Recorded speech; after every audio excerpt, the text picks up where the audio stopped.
Howdy guys. So this isn't going to be a very edited video. I'm not editing it at all actually. This is just straight after something happened. I just wanted to talk about it while it was still fresh on my mind. So this evening I was at the Gardens, part of the Arts Festival, and I did a 20-minute stand-up set. And to everybody that came down, thank you so much. I honestly could not have done that tonight without you. And I mean that.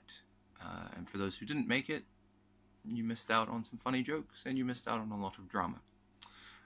Now, as a stand-up comedian, I get a lot of, you get the occasional heckler. Usually it's just people, wanting to be part of the fun, and that's cool, it's fun. But I had two people separately, one, I think rather inebriated fellow, who did not like that I was talking about race stuff, ignoring the fact that I'm trying to discuss how racism is fucked up and skewed, not the other way around. And I'm not condoning it in any way. And another lady got, she was also quite inebriated, screaming at me how telling jokes about how, bitches be crazy in some way, just observational humor on gender differences was somehow criminal, and that I need to stop because I'm a horrible sexist monster. Now, I'm used to this sort of stuff on Facebook and the internet, because keyboard warriors, man, they're everywhere. But this lady was hoeing into me, like, fierce. And I don't apologize for anything that I said. It's all recorded, down to the fact that even my mum was there. And if any of you know my mother, she barely lets me get away with the F word. To say anything hateful or mean to anybody, my mom would be the first one screaming at me to get off the stage and to shut up. And I couldn't finish the show properly. I had to just improv because I was on a timer. And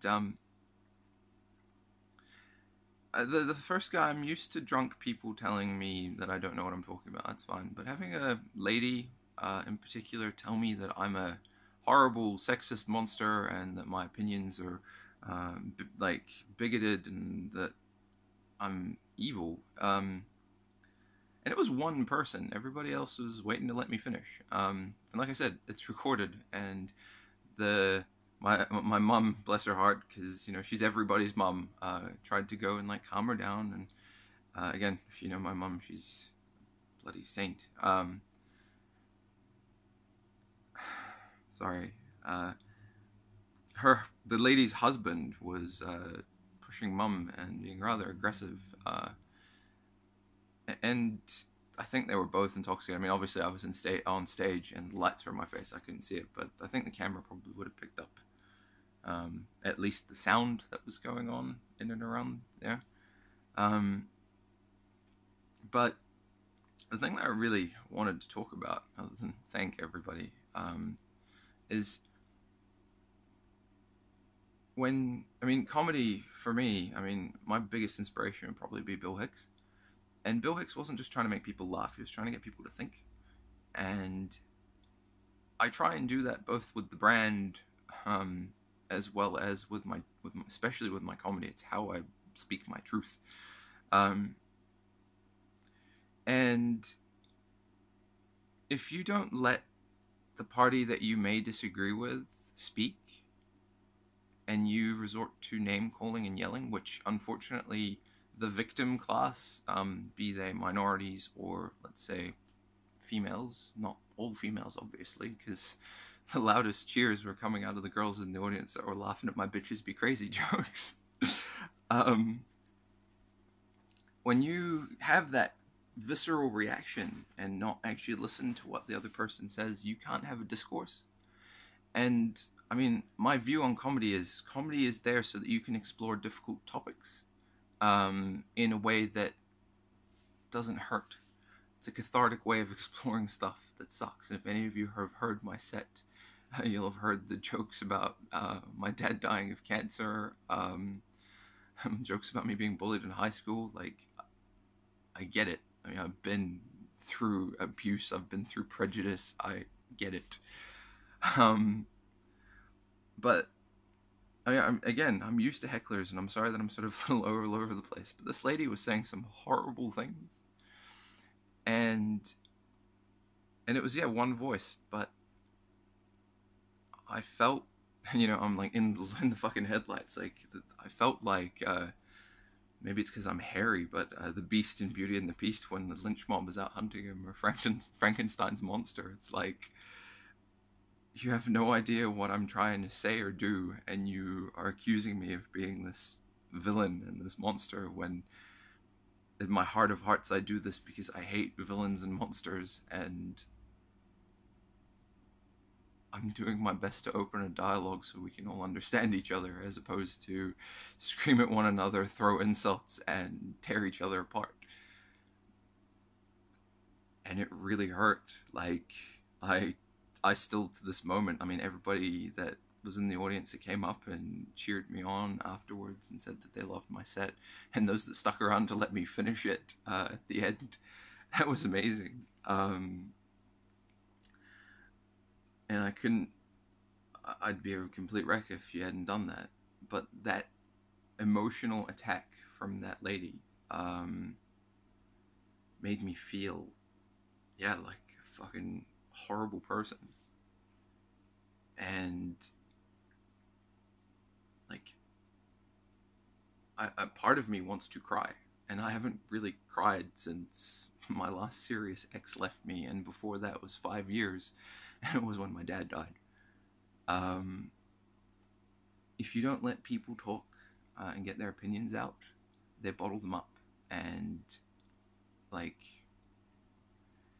I don't know, they either they act out, or they just hurt themselves, or fucking they bottle it up and it turns into cancer and kills them 10 years later. And if you don't have a discussion with somebody, and I personally believe this, if I sit down, and I don't like doing it over Facebook because you end up having keyboard warrior fights, because tone doesn't get conveyed via text. If you're having a disagreement with a significant other or someone you care about, have a phone call. Go and see them in person, because it never translates the way that you think it does. But if you can't have a discourse with people, you don't. It ends badly. It always ends badly.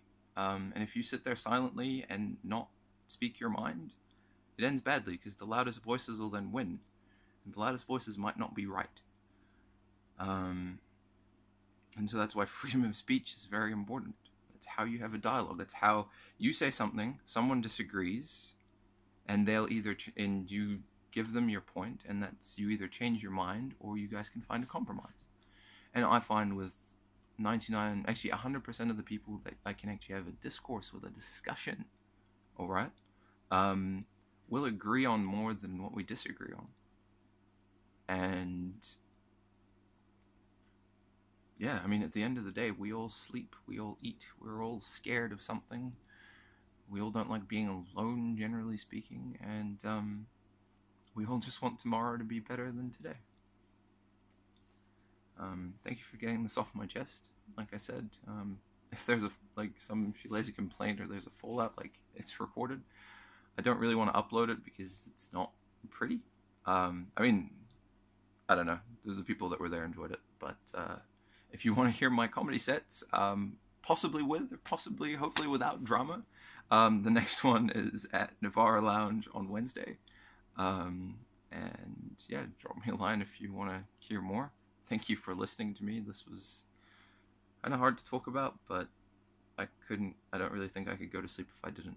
Oh, and I'll see you guys tomorrow at Rebel Roundup from 9 a.m. tomorrow in Pukekohe. But for now, I'm on my bed.